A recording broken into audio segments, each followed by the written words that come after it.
Sí. Yo creo que sí, ¿verdad? Sí, sí. Vale. Bueno, pues buenas tardes a todos los que os habéis conectado a esta nueva sesión de nuestro aula virtual, CEU Castilla y León. Los que ya la conocéis sabéis que es una herramienta que ponemos en marcha pues, para intentar hacer llegar al tejido empresarial conocimiento sobre temas de interés para las empresas y para las organizaciones. En concreto, esta es nuestra quinta sesión. Hemos estado hablando de temas relacionados con marca personal, también hemos tratado temas de marketing digital, temas relacionados con personas, con responsabilidad social corporativa y comunicación. Y hoy vamos a tratar un tema que creo que nos interesa a todos porque además está dentro de todo lo que podamos hablar en este momento relacionado con la empresa, y es la industria 4.0, todo lo que tiene que ver con la industria 4.0. Hoy nos acompaña, y le agradezco además el esfuerzo que ha hecho para preparar la conferencia, Andrés Muñoz Cañas. Andrés es ingeniero industrial y es licenciado en Dirección de Administración de Empresas y como dato más significativo por razones obvias de su currículum, lleva 20 años trabajando en Renault, trabajando además en diferentes áreas. Ha pasado por áreas de producción, de calidad, de desarrollo de producto y ahora está en área de investigación y desarrollo. Eso le ha permitido tener un conocimiento muy amplio y además a lo largo del tiempo de todas las innovaciones y todos los avances que se han ido produciendo en la industria 4.0.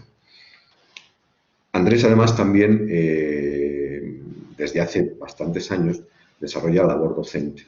Labor docente que, bueno, pues le ha permitido explicar y poner en valor su conocimiento en muchos programas. Con nosotros en la Escuela de Negocios pues está en programas tan importantes como Gestini, un programa de gestores de innovación que tenemos, digamos, en colaboración con el ICE.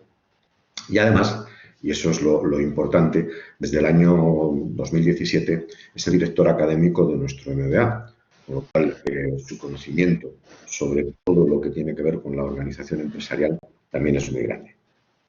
Aparte de todo esto, Andrés es autor de un libro, Industria 4.0, donde recoge todo ese conocimiento y lo plasma de una manera amena, sencilla, y al lector le va a permitir conocer, sin llegar a tener que profundizar demasiado en todo lo que tiene que ver con la industria 4.0. Yo no me voy a extender nada más, simplemente comentaros que vuestros micrófonos y vuestras cámaras durante el tiempo de la conferencia están deshabilitados, evidentemente para no tener interferencias, pero sí que disponéis en la parte inferior izquierda de vuestras pantallas tenéis una flechita que si las desplegáis os permite acceder a un chat desde el que cuando acabe la conferencia podéis trasladar a Andrés todas las preguntas que consideréis oportunas.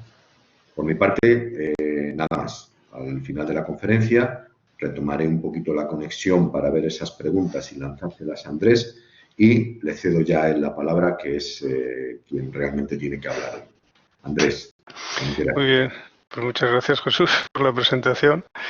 Efectivamente, hoy tenemos una sesión en la que nos vamos a centrar en Industria 4.0, pero de una manera amplia. Vamos a salir del ámbito de la fabricación para tener a vuela pluma rápidamente entender qué es lo que hay detrás de la Industria 4.0 y cómo realmente pues estamos hablando de una transformación digital que ya ocurre en la sociedad y que naturalmente tiene su acto en la manufactura y en las empresas del ámbito industrial. La primera transparencia de la presentación habla, como yo creo que no puede ser de otra manera, de todas las etapas que ha habido entre la primera revolución industrial, la industria 1.0 y aquella en la que estamos ahora. Es una división que tiene bastante de arbitrario. Es una división también pues muy europea, porque en otras regiones del mundo no se divide de esta manera y se habla en otros tiempos. Pero sí que es una división que ayuda a entender cómo hemos llegado hasta la situación actual, ¿no? ¿Qué es esto de la industria 4.0 y qué quiere decir?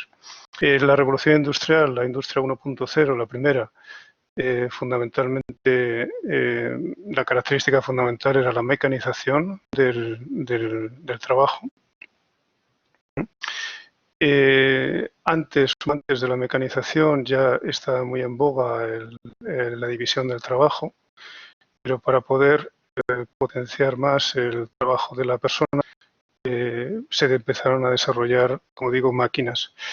De todo ese gran desarrollo tecnológico que hubo en esa primera época, hay dos grandes iconos, ¿no? Uno de ellos es la máquina de vapor, que supuso por primera vez el tener una fuente de poder, una fuente de potencia independiente de la fuerza animal o del clima. Realmente se podía poner una máquina en cualquier sitio y utilizar esa máquina para generar potencia, una fuente de poder. Y la otra gran invento característico, el telar mecánico, representa el impacto fortísimo que tuvo la revolución industrial en la sociedad, en su aspecto económico. En fin, no merece la pena recordar los movimientos ludistas, ¿no?, de gente que se levantaba contra el telar mecánico porque consideraba que estas nuevas máquinas iban a acabar con su puesto de trabajo. La segunda revolución o la segunda etapa en esta evolución industrial, quiero decir, aparece realmente con la generalización de la energía eléctrica. Como veremos en la siguiente transparencia, esto tuvo un impacto también fuerte en la distribución de la planta dentro de la fábrica. A la izquierda lo que vemos, la foto de la izquierda, es una distribución típica de los primeros momentos de la revolución industrial. Si os fijáis, veis que todas las máquinas están unidas por una correa a través de un eje, que en este caso va bajo el techo, va elevado, y ese eje estaba mecánicamente unido con la o las fuentes de potencia. De la distribución totalmente, como digo, mecánica, una unión totalmente mecánica. Lo que hacía era que las fábricas tuvieran más bien una distribución en planta.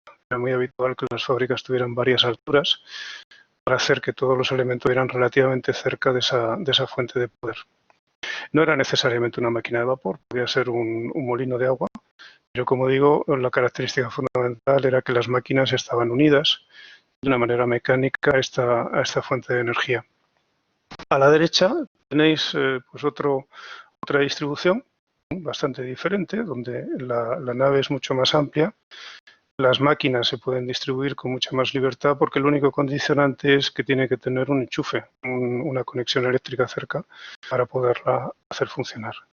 Entonces, estos dos elementos, la generalización de la energía eléctrica, pues tuvo, como digo, un impacto muy importante en la distribución de las plantas y en la concepción del layout de las fábricas. Otra característica fundamental pues, es la producción en masa. Ya se venía generalizando de antes, las fábricas siempre habían buscado tener cada vez más volumen de fabricación. El telar mecánico al que he hecho referencia antes tuvo como consecuencia, por ejemplo, que el precio de las prendas, el precio de las telas bajara significativamente, con lo cual se podía vender más cantidad, más parte de la población que tenía acceso a estas telas, con lo cual pues, aumentaba la demanda. Y otra característica que se asocia a esta segunda etapa de la revolución industrial es la cadena de montaje, la famosa cadena de Henry Ford, que permitía cadenciar,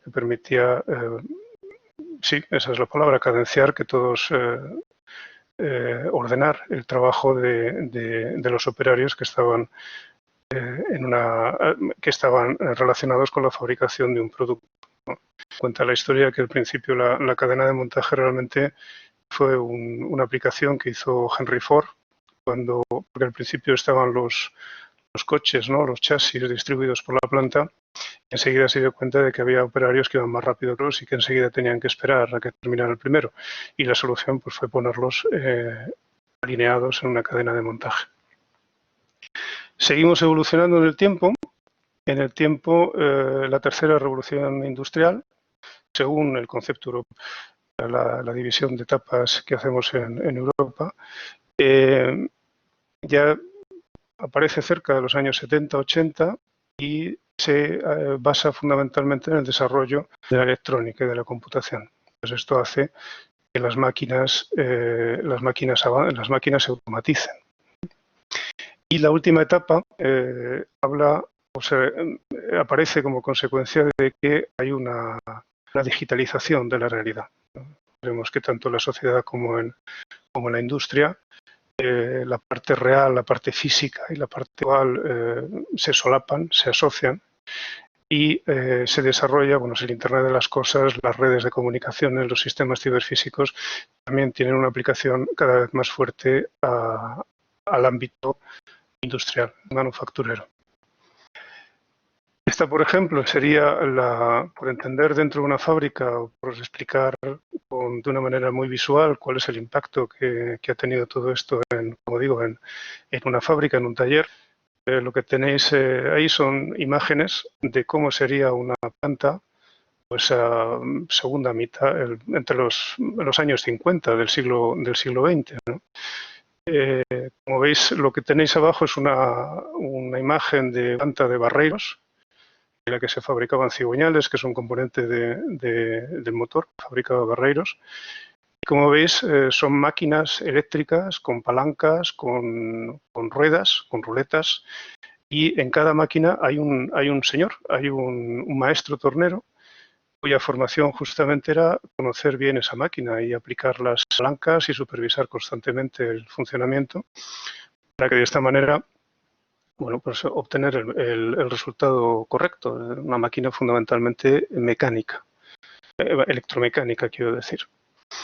La imagen que tenéis arriba pues es otro también parecido, la misma situación. Esta es una imagen que quizás algunos reconozcan porque está en la entrada de la sede del Grupo Antolín.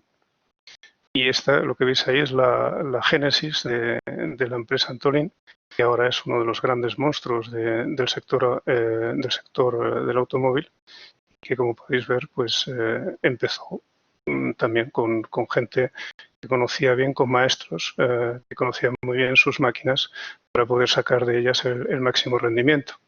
En la tercera revolución industrial las máquinas cambian completamente, ya son ordenadores, realmente hay una parte palancas y ruletas y demás, se sustituye por una botonera, por botones con una pantalla y el oficio entonces cambia, ya no es necesario, ya no es el maestro tornero tiene que seguir sabiendo de fabricación. Cuáles son las velocidades de avance, los tipos de plaquitas que puede utilizar y demás, pero también tiene que aprender a programar. Ya no es, tiene que aprender a programar. Y con el tiempo, conforme nos vamos avanzando en la cuarta revolución industrial, pues esa máquina ya no es necesario programarla directamente en la botonera de la máquina, sino que bueno, pues a través de un ordenador que esté conectado se puede programar y se puede transferir el programa, ¿no? Lo que tenéis abajo pues es una imagen de una pantalla virtual sobre una pantalla de ordenador, una imagen virtual de una pantalla de ordenador. Esto es lo que se refiere al ámbito del taller de fabricación, pero hay una parte importantísima en cualquier empresa o industria que se dedica a la manufactura, que es la parte de diseño. Y en la parte de diseño, pues la evolución también ha sido parecida, ¿no? Aquí, a modo de ejemplo, por explicar lo que quiero decir, presento el ejemplo del delineante, los planos. Los planos pues son un elemento muy importante en cualquier empresa que se dedica a la producción de cualquier tipo de producto, porque recoge realmente a modo de contrato todas las condiciones que tiene que cumplir, todo el cuaderno de cargas que tiene que cumplir el componente en cuestión. Es decir, pues, cuáles son los cuadernos de cargas que tiene que cumplir, cuáles son las dimensiones máximas, mínimas que tiene que tener. En fin, realmente es un documento importantísimo en la fabricación. En la segunda revolución industrial, cuando no había ordenadores, pues todo era a mano, Ahí podéis ver dos imágenes que yo creo que son muy visuales. Ejércitos de personas dibujando con plumillas y demás elementos los planos que podían tener un tamaño muy considerable. Es decir, el caso de que el plano fuera de la sección de un automóvil, pues tenía el tamaño de un automóvil colgado del techo y aparecía en el plano pues todos los detalles de esa sección o del componente que se quisiera presentar. Ya os imagináis el trabajo que tiene detrás hacer los planos, ¿no? Y el impacto que tiene pues cualquier modificación o cualquier error o cualquier mejora que se quiera hacer, ¿no? Realmente, o incluso consultar cualquier cosa. Hay que ir al almacén donde esté ese plano, buscarlo por su referencia. Si no está bien ordenado, pues tienes mala suerte porque te toca, necesitas más tiempo para encontrarlo y luego extraerlo y consultarlo, ¿no?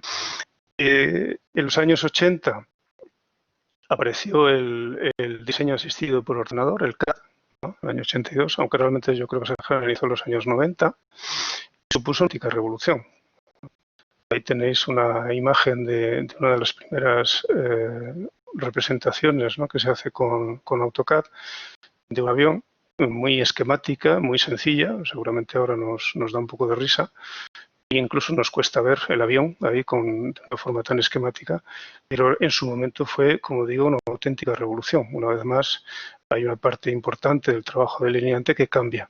Tiene que ser alguien que maneje el ordenador. Hay otra parte del trabajo del delineante que se mantiene, naturalmente. O sea, el conocer cómo se tiene que montar un producto, eso permanece. Se haga con ordenador o se haga a mano, es necesario seguir sabiéndolo. Pero evidentemente ahora los medios cambian y es mucho más fácil cambiar, modificar, probar, hacer muchas más cosas, ¿no? La tercera revolución industrial. Con el tiempo, siguiendo con el ejemplo de los planos, con el tiempo la capacidad de los ordenadores, sabéis todos que ha evolucionado de una manera espectacular. Es impresionante lo que se puede hacer ahora con cualquier dispositivo. En estos programas la consecuencia es que permitía cada vez tener más detalles, más fino, más visual. Por ejemplo, abajo tenéis pues, un motor de un ascensor, por ejemplo, un tornillo sin fin, y no tiene nada que ver, se reconoce perfectamente. Tiene una cantidad de detalles totalmente increíble. Los ordenadores cada vez son más potentes y cada vez se le van añadiendo más funciones, de manera que no solamente ayudan al diseño, sino que también permiten a partir de esta forma que se diseña comunicarse con las máquinas de fabricación para ir preparando los programas de mecanizado e incluso hacer simulaciones. A partir de ahí, la asistencia a la ingeniería, que es lo que significa las últimas siglas que aparecen ahí, permiten realmente pues empezar a probar. Al igual que ha ocurrido en la sociedad en su conjunto,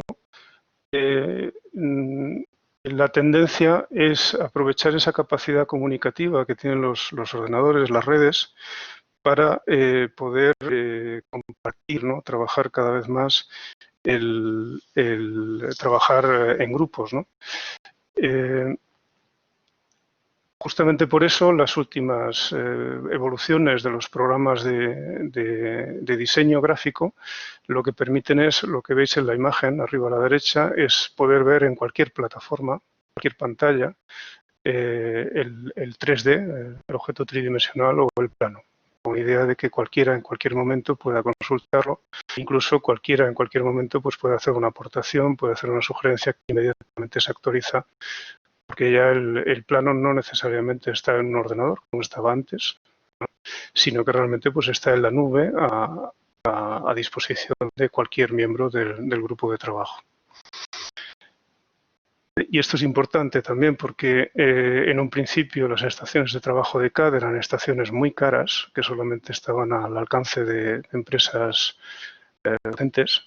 Y lo cierto es que se está generalizando ahora. Sigue habiendo, por supuesto, en fin, sistemas muy caros, pero incluso empieza a haber ya alguna aplicación que es gratuita online, que no permite las mismas cosas que una aplicación de pago, naturalmente, pero también es verdad que hay muchas piezas y muchas situaciones en las que no hace falta las prestaciones de una suite completa.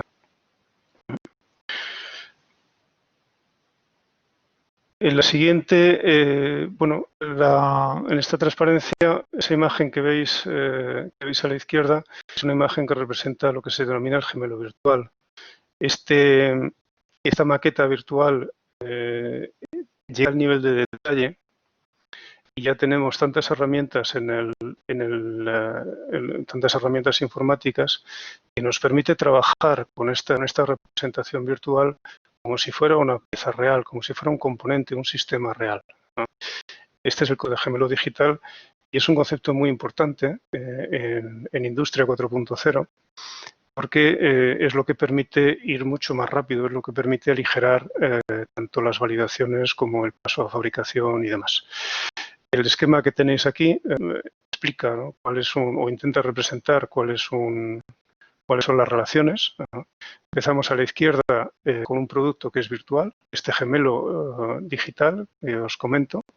Esa representación, en definitiva, del sistema con tanto detalle que nos permite los ordenadores, los sistemas informáticos que tenemos ahora. Ahí se inicia un primer ciclo de mejora donde todas las personas que trabajan en el proyecto pueden ir aportando, pueden ir dando sugerencias, pueden ir proponiendo mejores soluciones y de una manera automática, de una manera muy rápida, se van haciendo todas las iteraciones y todos los bucles para poder llegar a una primera representación. En cuanto el producto virtual está un poco maduro, se puede pasar también a preparar la producción de una manera virtual, porque también la planta se puede representar virtualmente. Entonces, esto permite, por ejemplo, que la gente de fabricación actúe o proponga ciertas modificaciones en el producto para poder hacer más fácil el montaje o para poder hacer más fácil la gestión de diversidad o para poder sencillamente hacer alguna economía. Alguna manera, pues porque las máquinas de mecanizado, por ejemplo, funcionan de una determinada manera, cambiando ligeramente el diseño, se consigue que el resultado sea más eficaz y más económico. Es decir, todo esto se puede hacer de una manera muy rápida y de una manera muy eficaz gracias a que tenemos estas representaciones virtuales que nos permiten interactuar rápidamente. La producción virtual ya pasaríamos a la producción real, es decir, ya esa representación virtual de la planta tendría su relación con la producción real, con las máquinas físicas, con las máquinas reales, las que hacen verdaderamente el producto. De manera que, bueno, podemos empezar a hacer un primer bucle de interacción, unas primeras componentes, piezas, sistemas para ver que aquello funciona bien, para optimizar también, para ir aportando información a nuestra maqueta virtual, para ir mejorando la representatividad de esa maqueta y al final pues llegar al producto real que disfruta el cliente. Todo esto, como veis, estaría sobre una plataforma colaborativa, porque lo que se permite realmente, la ventaja que tiene el gemelo digital es que ya no es un señor que está en su mesa haciendo un plano, sino que verdaderamente es una comunidad que puede estar trabajando simultáneamente sobre un proyecto. La siguiente transparencia, por explicar también este concepto de gemelo digital y sacándolo del ámbito de fabricación, quería sacar aquí a poner como ejemplo lo que en arquitectura se conoce como BIM, el Building Information Modeling. En síntesis, sin que haya ningún arquitecto que me oiga, en síntesis se trata de representar de una manera virtual una construcción, un edificio, un edificio o lo que se quiera construir. Me parece un ejemplo interesante porque la construcción pues tiene mucho de artesano. Cada edificio pues, es singular, se tiene que adaptar. Hombre, los arquitectos naturalmente aprovechan estudios que ya han hecho anteriormente y proyectos que han hecho anteriormente. Pero bueno, cada edificio pues está en un solar, tiene unas condiciones, tiene unas dimensiones que hacen que realmente sea concreto, sea específico, sea, como digo, singular y que hace pues que haya un trabajo de adaptación y un trabajo de campo, ¿no? Y sin embargo, en un terreno como ese, pues es posible aplicar la digitalización, como la estamos explicando aquí, de manera que sea posible levantar un edificio de una manera virtual llegando a detalles absolutamente extremos, ¿no? Por ejemplo, cualquiera de las puertas o de las ventanas que tengamos en nuestra representación, pues puede tener ya perfectamente definidas cuáles son sus medidas, qué condición, qué marco necesita, cuánto cuesta, cuánto tarda el instalador en instalarla, el proveedor en proveerla y demás, de manera que con que lo documentemos una vez, cada vez que utilicemos ese elemento, automáticamente aparecen estos datos. Y, por ejemplo, a la hora de obtener de hacer el pliego de condiciones o de hacer toda la documentación asociada a una construcción de una vivienda, la tarea se simplifica enormemente. A la hora de hacer un presupuesto, a la hora de hacer un montón de actividades, se simplifica enormemente. Y no solamente eso, sino que el hecho de tener este edificio igual, una vez más, permite que la comunidad de personas involucradas en este proyecto pues puedan trabajar en tiempo real, puedan utilizar estos programas para ir haciendo sus aportaciones, para hacer esas pequeñas modificaciones que permiten encontrar la solución óptima, etcétera.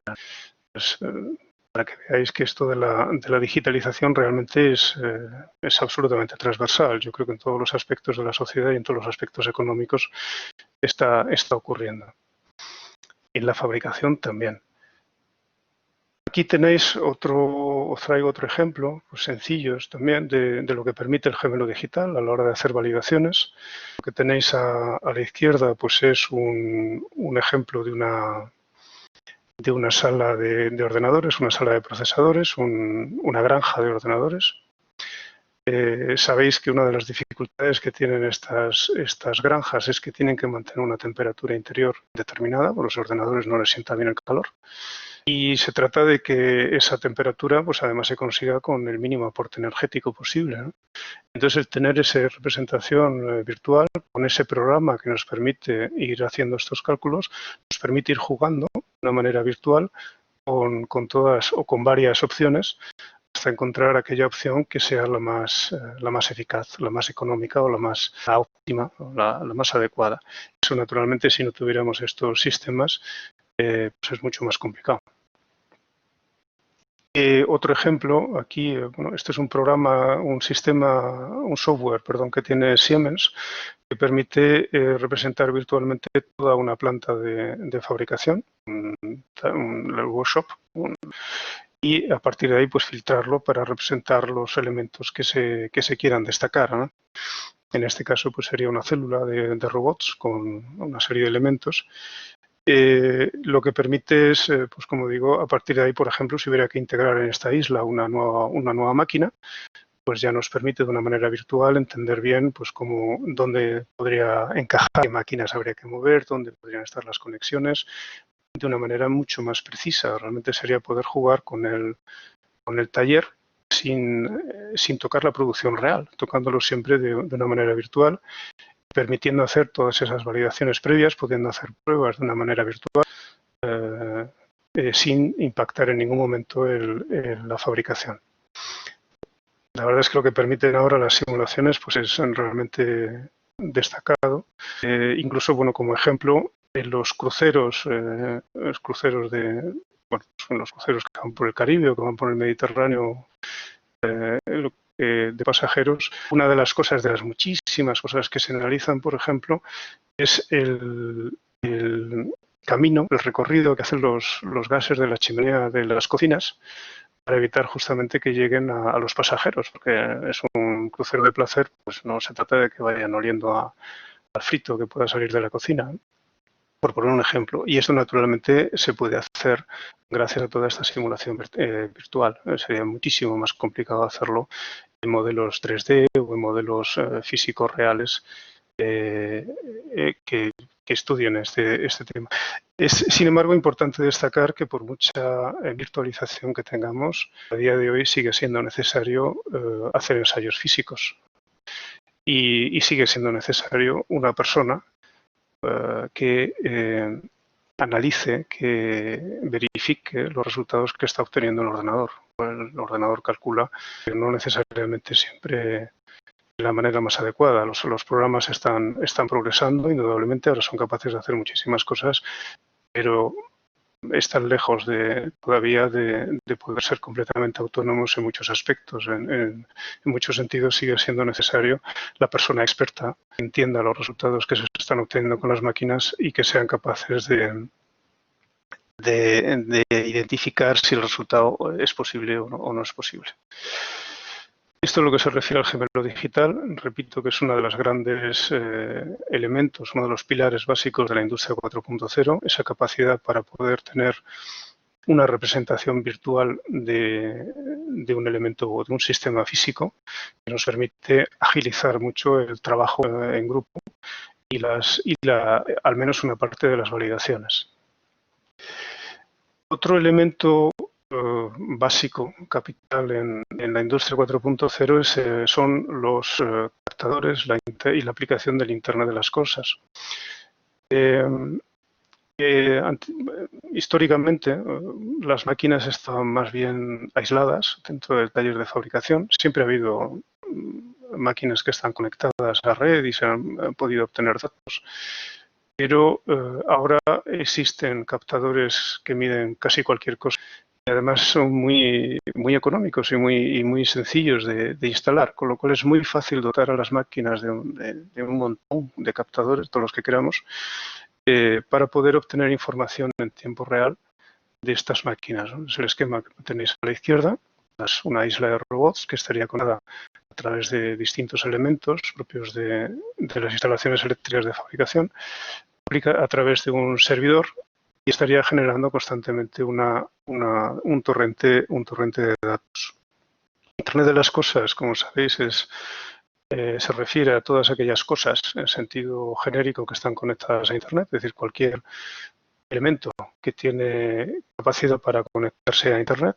Y la ventaja que tiene esto, independientemente de que al final la conexión sea verdaderamente por Internet o sea de otra manera, es que tenemos, como digo, un montón de captadores distribuidos por todos los elementos, todas las máquinas o todos los sistemas que queramos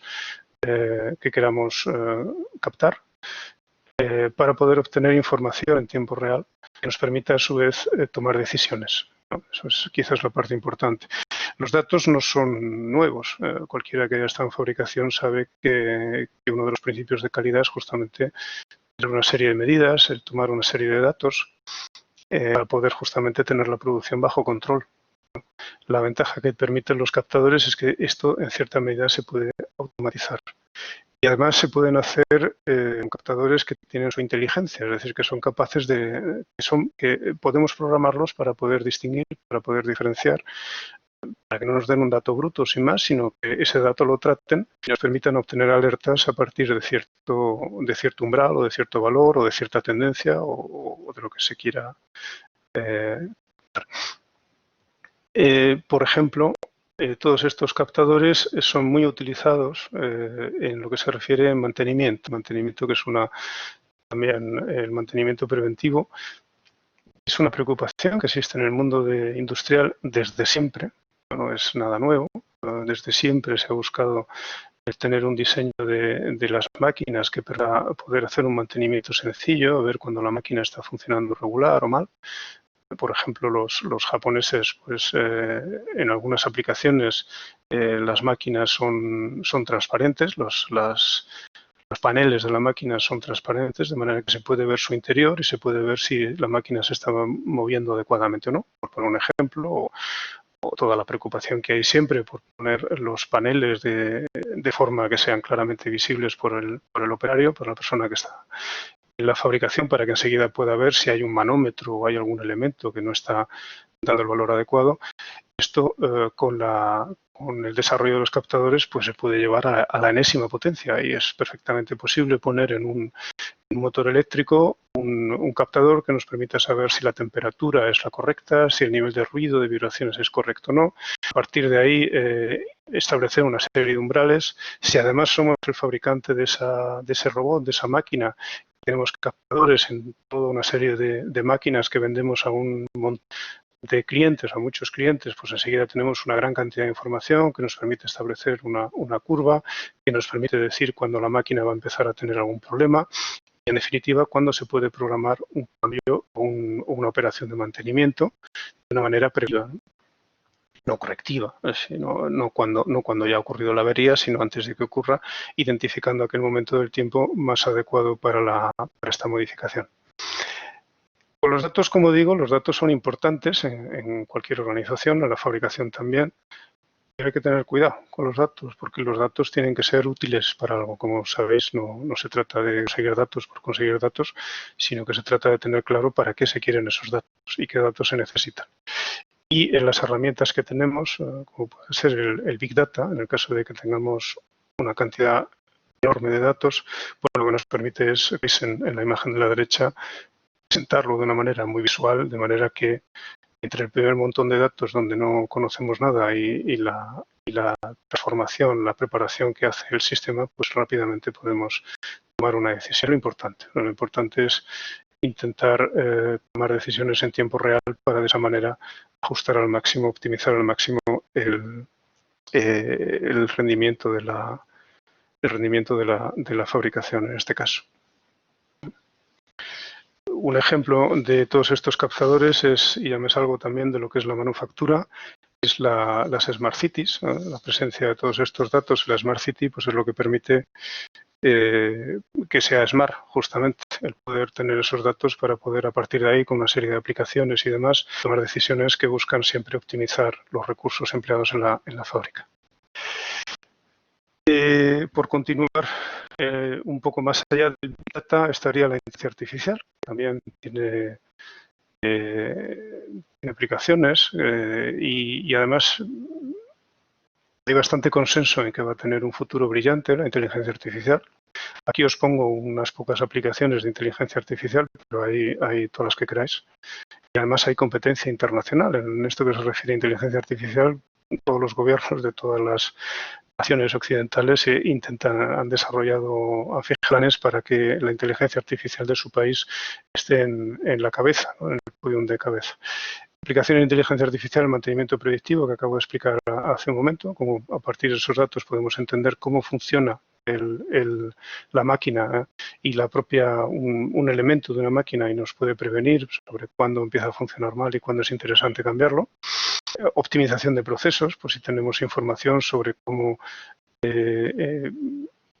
temperaturas, por ejemplo, pues se puede, o presiones de aire comprimido, o luces, o cualquier elemento que se quiera estudiar, pues a partir de ahí podemos optimizar para poder encender aquellas zonas que sean más adecuadas o modificar la temperatura según la hora del día, o empezar a lanzar las máquinas, arrancarlas para que estén todas operativas en el momento de iniciar la producción. Diseño generativo permite, a partir de unas condiciones de límites, ¿no? A partir de unas condiciones límite, el propio ordenador propone, el propio sistema de diseño propone un montón de diseños, valga la redundancia, posibles, ¿no? Entonces le ponemos pues el material, la resistencia que tiene que tener el diseño y a partir de ahí propone diversas opciones para poder conseguir esa resistencia, con lo cual facilita el diseño. Imaginemos un dron, por ejemplo, pues tiene los cuatro ejes con los 4 motores, pues pueden tener formas muy distintas. Puede tener forma más gaudiana, ¿no? Más nervios y más un diseño más biológico, más natural, o puede ser más alemán, si queremos, todo recto y grande y demás. En fin, todo esto se permite de una manera automática al propio ordenador. Los chatbots, que seguro que lo habéis sufrido, estos programas que preguntan cada vez que llamas a un teléfono de ayuda, por ejemplo, de asistencia, te contestan y más o menos te resuelve la duda. Análisis de imágenes, que hasta hace poco era inteligencia artificial, pero que ahora está tan extendido que ya yo creo que ni se considera inteligencia artificial. Hay una imagen, por ejemplo, de pago de carrovejas, donde tienen un trabajo, un estudio están estudiando a partir de imágenes de las uvas, poder identificar cuándo es el mejor momento para vendimiar, para retirarlo. Bueno, traducción de textos escritos. Bueno, si tenéis el Siri o tenéis el Google o el Alexa o cualquier cosa de estos, pues ya sabéis, hay un ejemplo muy claro de inteligencia artificial. Incluso en despachos de abogados se empieza a utilizar la inteligencia artificial para buscar jurisprudencia. Los análisis médicos, Hay inteligencia artificial que está especializada por ejemplo, muchísimos millones de ejemplos, pero por ejemplo a través de una radiografía de un pulmón identificar si hay un cáncer o no hay un cáncer. Y en los casos de los positivos, pues parece ser que son más eficaces que los médicos. Regulación del tráfico, a partir de, pues una vez si tenemos lo mismo de siempre, si tenemos un montón de datos, nos permite saber, adelantarnos para saber cuándo son las horas puntas, qué vías van a tener más tráfico y demás. Las redes eléctricas inteligencia artificial se aplica, va a tener un montón de aplicaciones en todos los aspectos sociales, también, una vez más, en la fabricación y en el diseño, no solamente la fabricación, sino también el diseño. Y otro elemento también que destaco es porque es otro elemento capital. Hemos visto tres, hemos visto el gemelo virtual, hemos visto los captadores y la aplicación, el uso de esos datos con Big Data y con inteligencia artificial para poder obtener conclusiones. El tercer elemento pues sería lo que se llama el sistema ciberfísico. Tiene este nombre tan raro, pero que significa que es un sistema que tiene esa doble personalidad, que por un lado tiene una parte física en contacto con el elemento que sea físico y por otra parte tiene una conexión cibernética, una conexión a través de una red a lo que sea, normalmente un servidor, en esos dos aspectos. Un sistema ciberfísico se llama aquel que tiene esas tres características, esas tres capacidades que veis ahí.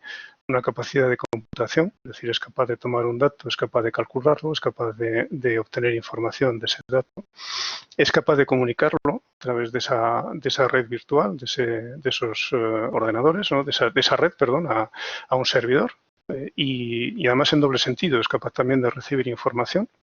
Y el último, pues tiene una capacidad para controlar, para actuar sobre ese medio físico. Un ejemplo pues es la imagen de la derecha, donde veis una sala de control, como hay muchas en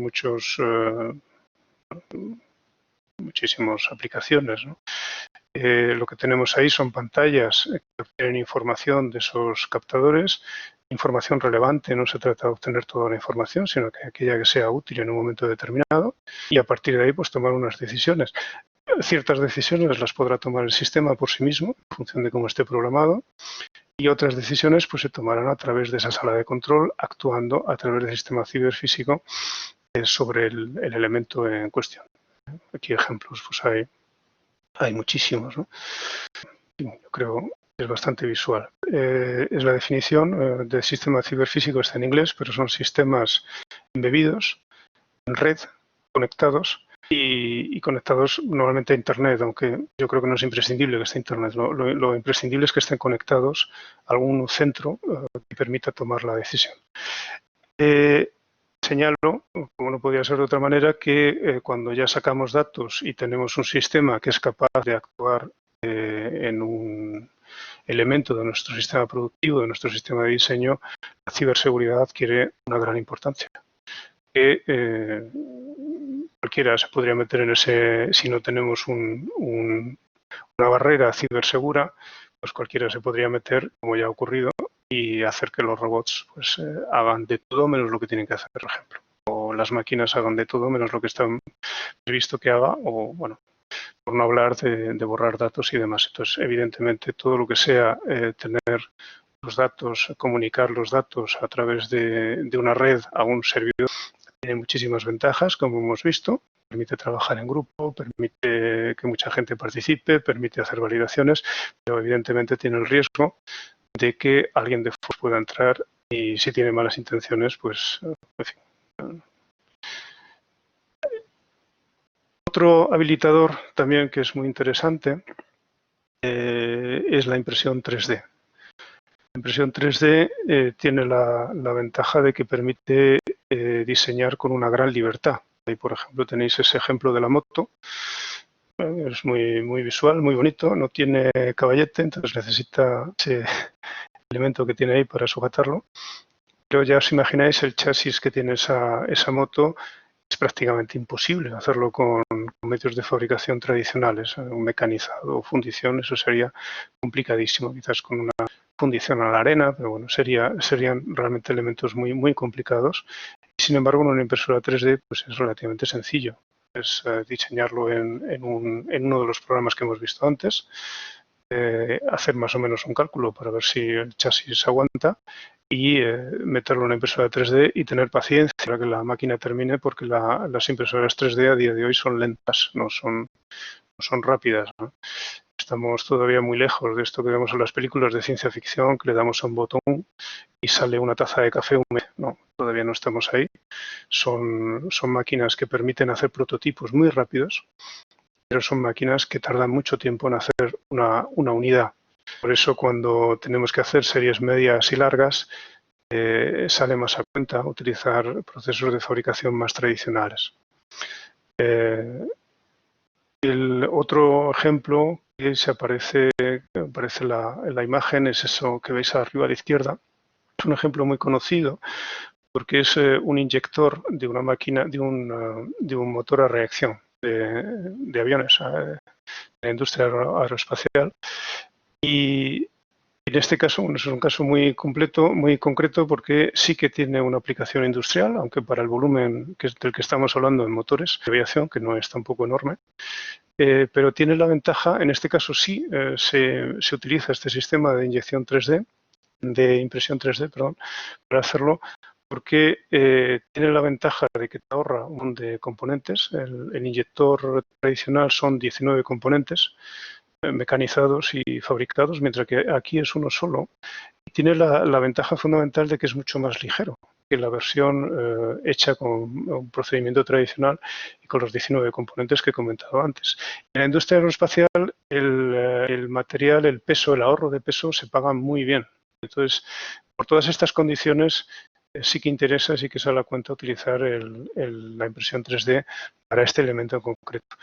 Pero realmente, salvo estas circunstancias concretas, salvo que sean elementos muy personalizados, únicos, prototipos, realmente la impresión 3D a día de hoy es realmente un complemento con los medios de fabricación tradicionales. Tiene un futuro deslumbrante, ya veremos más adelante que tiene muchas más aplicaciones y verdaderamente algunas de ellas asombrosas. Pero a día de hoy tiene mucha aplicación dentro de la industria 4.0, porque permite hacer prototipos, permite hacer viajes, permite un montón de cosas, pero no tanto a día de hoy sustituir a la producción cuando se habla de series medias y largas. De todas maneras, como digo, uno de los ejemplos yo creo que sorprendentes es la imagen que queda por ver en esta transparencia. Eso que veis abajo a la izquierda son pistones, los fabrica Porsche. Y la verdad es que me parece significativo, ¿no? Fabricar pistones con impresión 3D, porque es una de las piezas más solicitadas dentro del motor, y más en un motor gasolina, como es el caso de Porsche. Son piezas que están sometidas a unas tensiones térmicas muy importantes y, sin embargo, pues el hacerlo en la impresión 3D tiene la ventaja de que lo hace muy ligero y eso pues tiene beneficios al motor. Lo que quiero decir es que es un ejemplo de una aplicación donde hasta hace muy poco nadie se atrevería a utilizar una impresora 3D para hacer una pieza de producción, y sin embargo ya empieza a haber una empresa como Porsche, ¿no?, que sabe mucho de ingeniería, que estudia muy seriamente el hacerlo. También en la industria 4.0 tiene muchísima importancia el tema de los robots colaborativos, que permiten, que evitan, ¿no?, que ayudan a las personas con el objeto de que la persona que está en la nave, o la persona que está en la organización, pues pueda aprovechar al máximo, aportar al máximo de valor al producto final. Por ejemplo, aquí lo que tenéis es una imagen, yo creo que también muy conocida, de una nave de Amazon. Cuando hay que hacer el pedido, cuando no había los robots, lo que tenían que hacer las personas eran recorrer todas las estanterías, recorrer todo el almacén buscando dónde estaba el producto. Se tenía que juntar con otros para poder hacer el envío. Y naturalmente eso consume mucho tiempo, y una persona desplazándose por toda la nave pues realmente no aporta valor a lo que el cliente quiere. Lo que el cliente quiere es alguien que le ponga el producto que ha comprado en el sobre o la caja, donde sea, y se lo manden y ya está. Entonces la solución ha sido encontrar esos robots naranjas, ¿veis ahí? Lo que hacen es tener una estantería, coger una estantería, y acercársela a la persona que está realizando, que está colectando, que está haciendo el pedido, para que la persona no tenga más que buscar de acuerdo a lo que le dice el sistema, dónde tiene qué cantidad tiene que poner, qué unidades, y a partir de ahí hacer el envío, ¿no? El paquete y realizar el envío. Entonces, realmente los robots se encargan de hacer esa tarea más tediosa, que es la de ir a buscar, ¿no? El producto. En vez de tener que ser la persona la que va a buscar el producto, el robot se le acerca. Y la consecuencia es que el trabajo de la persona pues está más cerca, genera mucho más valor. A la derecha, bueno, pues tenéis un robot colaborativo, que son robots muy sencillitos, muy diferentes a los que existen tradicionalmente en el ámbito de la fabricación, que son robots industriales, que son grandes, rápidos, potentes y que tienen que estar enjaulados porque son peligrosos. Sin embargo, el robot colaborativo es muy distinto. Es un robot que, bueno, que va a unas velocidades mucho más bajas, que tiene sensores para detectar obstáculos y detenerse, que además son muy fáciles de programar, y que permite realmente que pues tener un robot colaborativo que hagan tareas repetitivas de una manera muy sencilla, mucho más fácil de lo que era antes con un robot industrial. Y abajo, por terminar, pues tenéis un ejemplo de combinación de estas dos tecnologías, los robots colaborativos con la impresión 3D. Esto es una empresa en Holanda que se dedica a la construcción de puentes. Y lo que hay pues, son dos robots que van aportando material metálico, como si fuera, en este caso, impresión 3D se puede imprimir lo que se quiera, vamos, es tremenda la cantidad de aplicaciones que hay ahora en impresión 3D. En este caso es pues como si estuvieran soldando, aportando material de soldadura. Poco a poco, lentamente, van haciendo el puente que, como veis, pues tiene una forma, en este caso, de árbol perfectamente integrado con el entorno y demás. No se os escapa que hacer esto con un medio de fabricación tradicional pues es complicado. Y aquí son dos robots, pues están programados y terminan haciendo ellos solos el puente. El último, o de las últimas que vamos a ver, sobre habilitadores, porque también tiene muchísimo impacto, es el tema de realidad virtual y realidad aumentada. La realidad virtual la realidad virtual pues sería que toda la imagen que ve la persona con las gafas pues es virtual, no existe, es cuando nos ponemos las típicas gafas que se ven aquí, por ejemplo, entonces no vemos más que lo que nos representa las pantallas del ordenador. La realidad aumentada consiste en suponer una realidad virtual a lo que realmente estamos viendo. Entonces también son elementos que permiten temas de formación, por ejemplo, temas de mantenimiento, que permiten facilitar las operaciones, ayudar, dar una asistencia, ¿no? Sin necesidad de tener que llamar o de tener que contar manuales y demás, y una vez más a través de estos sistemas pues permiten colaborar, permite que una persona que esté muy lejos pues pueda ver lo que estás viendo tú y te vaya orientando y ayudando y demás. Abajo tenéis las Google Glass, que parece que vuelven, y que es un ejemplo efectivamente de realidad aumentada. Y aquí os traigo una serie, para salir una vez más de la fabricación y entender que esto no es una cosa que está específicamente unida a la fabricación, os traigo una serie de ejemplos. Arriba lo que tenéis a la izquierda es una empresa, una pizzería, lo que tiene son robots colaborativos que son los que hacen la pizza, por ejemplo. Esto es una empresa francesa que, bueno, en fin, se dedica ha decidido o ha identificado como una oportunidad de negocio el tener una serie de robots colaborativos que son los que hacen las pizzas. Bueno, lo que tenéis a la derecha es el ejemplo de Google, que nos permitía hace nos permite, ¿no?, de tener animales virtuales en el salón de casa.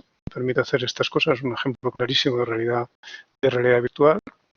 Y abajo pues os traigo dos ejemplos de usos de impresión 3D. En el caso de las prótesis, por ejemplo, es un caso que me gusta particularmente porque, como veis, pues permite hacer prótesis muy llamativas, ya no son tan ortopédicas, sino que realmente son incluso de moda. Y además el uso de la impresión 3D y de todas estas herramientas colaborativas que permiten a grupos de personas que están preocupadas el ofrecer soluciones a ciertos problemas de ciertos colectivos, Como ejemplo de esto os traigo el de abajo, aunque no es exactamente, en este caso no es un grupo de personas el que ha dado con la solución. Lo que tenéis abajo es una imagen de promoción de la película de Iron Man. Ahí veis el actor Robin, el que representa a Iron Man en la película, y presenta un brazo ortopédico, un brazo artificial a los niños.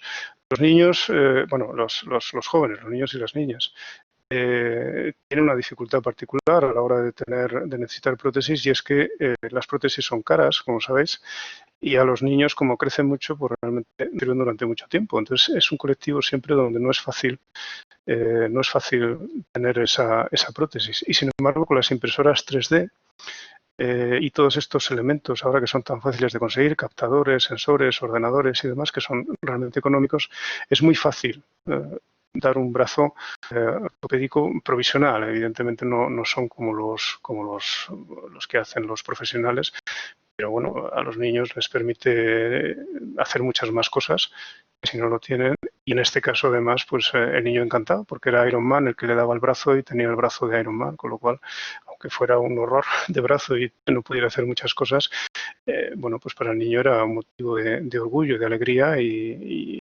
le permitía, como digo, hacer muchos más elementos, muchas más cosas. Más ejemplos de cómo se utilizan estos habilitadores que ahora hemos visto en la industria 4.0 fuera. Por ejemplo, los robots que van acercando los platos en algunos restaurantes. Algún ejemplo de alguna tienda que permite probarte de manera virtual la ropa. Incluso las tiendas más sofisticadas van siguiendo el movimiento de las personas, ¿no? Cómo interactúan para poder intentar entender qué comportamiento va a tener, qué va a comprar, para optimizar de esta manera las ventas. Las recepciones en los hoteles, que seguramente se roboticen en gran medida. Son operaciones bastante estándar y una máquina puede hacerlas con bastante precisión. Y abajo pues tenéis un juguete que acaba de sacar Nintendo, es un cochecito teledirigido con una cámara que permite simular un circuito en el salón de tu casa a través aprovechando la realidad aumentada. Más aplicaciones, en este caso de fabricación aditiva, donde realmente las aplicaciones son fenomenales. En fabricación aditiva se puede hacer lo que queráis, es impresionante. Abajo, empezando por abajo, tenéis unas zapatillas de Adidas hechas con impresión 3D. Se pueden comprar, 400 y pico euros, si alguien está interesado. No sé qué comportamiento tienen ni qué fiabilidad tienen, pero bueno, estudiar la suela pues sí que permite de esa manera, gracias a la impresión 3D, pues permite que tenga una amortiguación más particular, más concreta. A la derecha pues tenéis gente que se dedica a utilizar las impresoras 3D para hacer vestidos. En el centro pues tenéis una idea de meter una impresora 3D en el estómago para que en el caso de una úlcera se pueda imprimir directamente un tejido. Entonces la idea es meter la impresora 3D para que se despliegue en el interior y a partir de ahí volver a tener el tejido. Arriba a la derecha tenéis un ejemplo de impresión 3D que permite simular una operación quirúrgica para ver el comportamiento del órgano en cuestión, ¿no? Ir ya aprendido. Y a la izquierda pues tenéis un ejemplo muy interesante también de un restaurante de sushi que pretende que el cliente, antes de entrar en el restaurante, se haga un test médico para saber pues cuáles son sus características, ¿no? Y a partir de ahí determinar qué tipo de nutrientes hay que poner en el sushi. Y por supuesto lo hacen impresoras 3D y robots para equilibrar mejor el organismo, ¿no?, del cliente en cuestión. Es que la idea es llamativa. Y la traigo aquí porque ya os imagináis que lo que hace falta para un restaurante de este tipo, para ponerlo en marcha, es muy diferente de lo que hace falta para un restaurante tradicional. Ya estamos terminando. Dos transparencias para terminar. Aquí os traigo el ejemplo de lo que serían pues dos opciones de compra, ¿no?, por entender un poco qué es lo que se busca con la aplicación de la transformación digital de la industria 4.0 en la industria. Este es un ejemplo que he tomado de un libro, Lean Solutions, de la gente que explicó en su día el Yasin. Son pues dos opciones que tiene un comprador para poder hacer la compra, ¿no?, de la semana, la comida. Una de las opciones es ir a un hipermercado, a un centro comercial. Pues para esto necesita ir el coche lo tiene que aparcar, se tiene que acercar andando hasta el centro comercial, coger el carro, comprar un montón de cosas. Son centros muy grandes. Termina la compra, bueno, pues deshace el camino y llega a su casa. Tiene la ventaja de que tiene mucha más variedad, mucha más diversidad, pero a cambio tiene que ir a un sitio que normalmente está alejado de su vivienda y tiene que coger el coche. Y la otra opción pues es ir a la tienda de barrio, donde puede ir andando, puede conseguirlo rápidamente, puede buscar el supermercado de barrio, por ejemplo, lo que vaya a necesitar, pero tiene menos variedad. Al final el cliente lo que está haciendo es un balance entre lo que le cuesta, el esfuerzo, lo que quiere y el plazo de lo que necesita para poder conseguir el producto que desea. Realmente la aplicación es un poco es lo mismo en la industria. Si somos capaces de estar cerca del cliente y ofrecer lo que necesita, pues no se va a ir a ese gran centro comercial, a esa gran fábrica, sino que se va a ir a nuestro negocio. La última evolución de esta lógica sería la compra a través de Internet, donde realmente el proceso se hace rápidamente. No se tarda mucho en comprar a través de Internet. Otra cosa es lo que tarde en llegar. Pero bueno, sería la continuación. Quiero terminar señalando que para la transformación digital, la aplicación de la industria 4.0, y esto es importante, no basta con instalar tecnología, ¿no? Es una decisión estratégica de la empresa, no es una cosa que lo pueda hacer. Para hacerlo bien, quiero decir, para aprovechar al máximo todas las capacidades que tiene la industria 4.0, es una decisión estratégica. Es importante tener claro el modelo de negocio, cuál es nuestro modelo de negocio, y es importante tener en cuenta que tiene unas implicaciones tremendas en la organización. Tremendas en la organización porque lo que estamos diciendo es que las máquinas van a quitar aquellos trabajos repetitivos que no añaden valor. Como consecuencia, las personas se tiene que treponer en el centro de esa transformación, porque lo que va a hacer es potenciar su creatividad. No queda otra. Es decir, son las operaciones que aportan valor, las que deben de quedar en manos de las personas. Por ejemplo, bueno, pues como contabas antes, el ejemplo de la preparación de los pedidos en el almacén de Amazon, realmente es la persona que se desplazaba antes por el almacén deja de tener sentido, no aporta valor, es aquella persona que hace el pedido la que va a permanecer. Y en el caso, cuando hemos visto antes el diseño, pues es la parte de diseño, quiero decir, la utilización de ordenadores para poder potenciar, para poder realizar los diseños, pues es justamente esa labor la que va a quedar para la parte creativa, la parte más repetitiva va a desaparecer.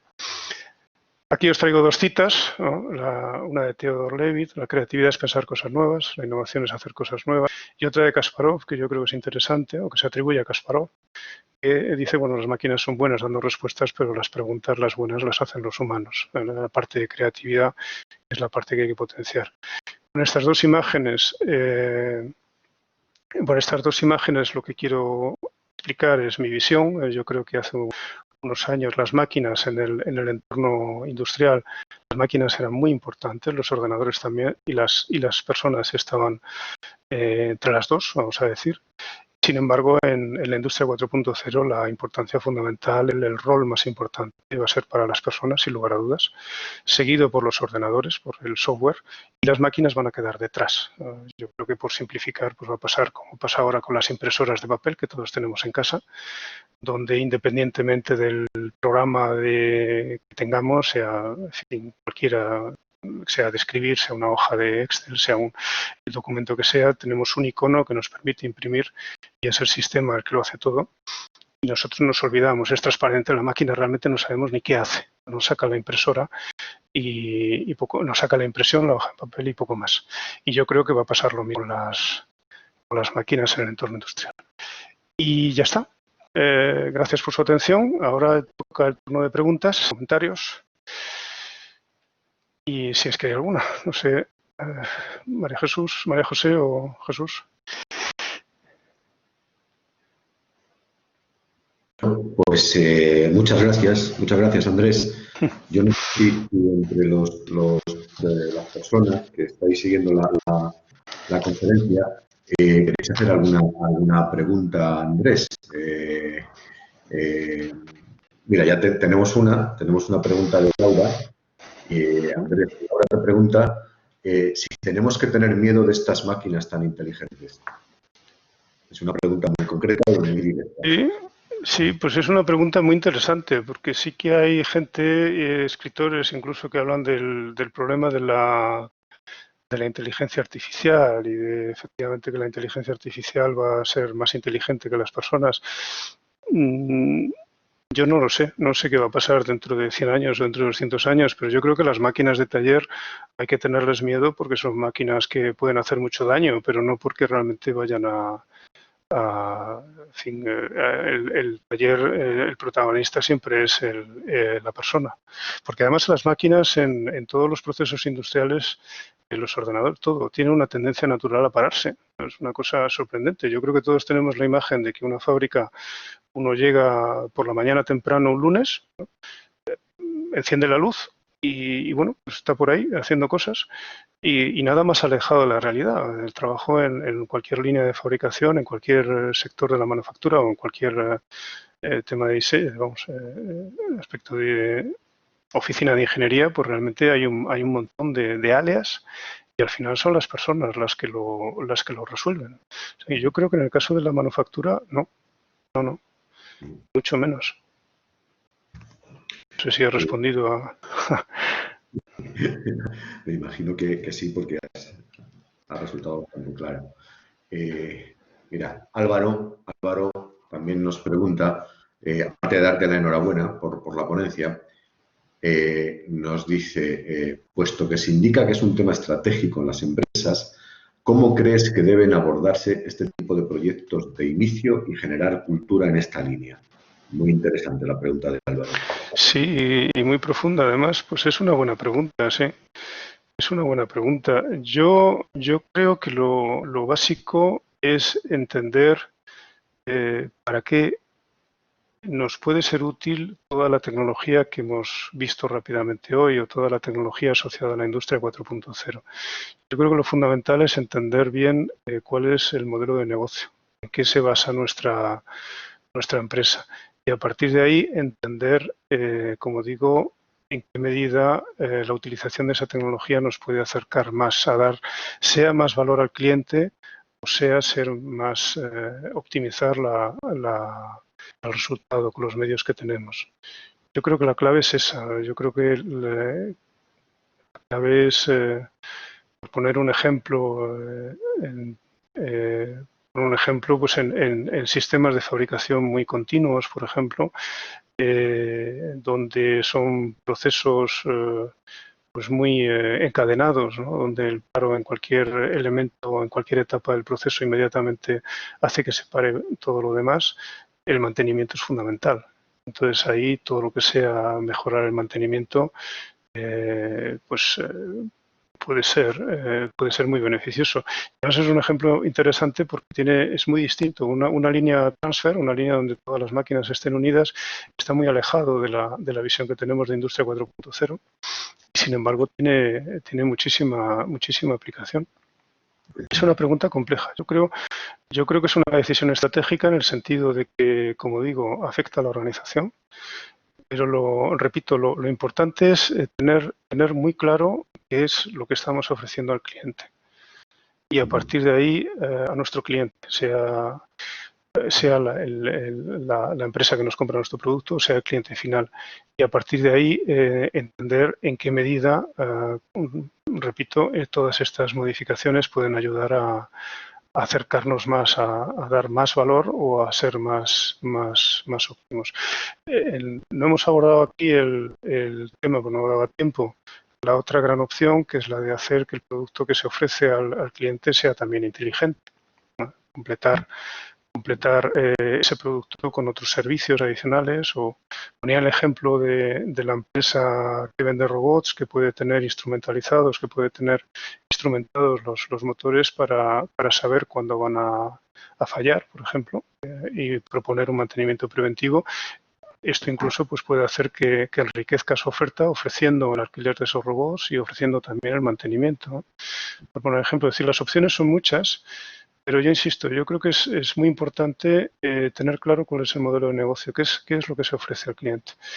Y luego tener también muy claro, aquí en el fondo estamos hablando de transformación digital, es decir, haber un impacto en las personas que forman la organización muy fuerte, porque los conocimientos no son los mismos, el papel no va a ser el mismo, seguramente la mezcla de perfiles que necesitamos tampoco va a ser la misma y eso efectivamente es muy importante tenerlo en cuenta.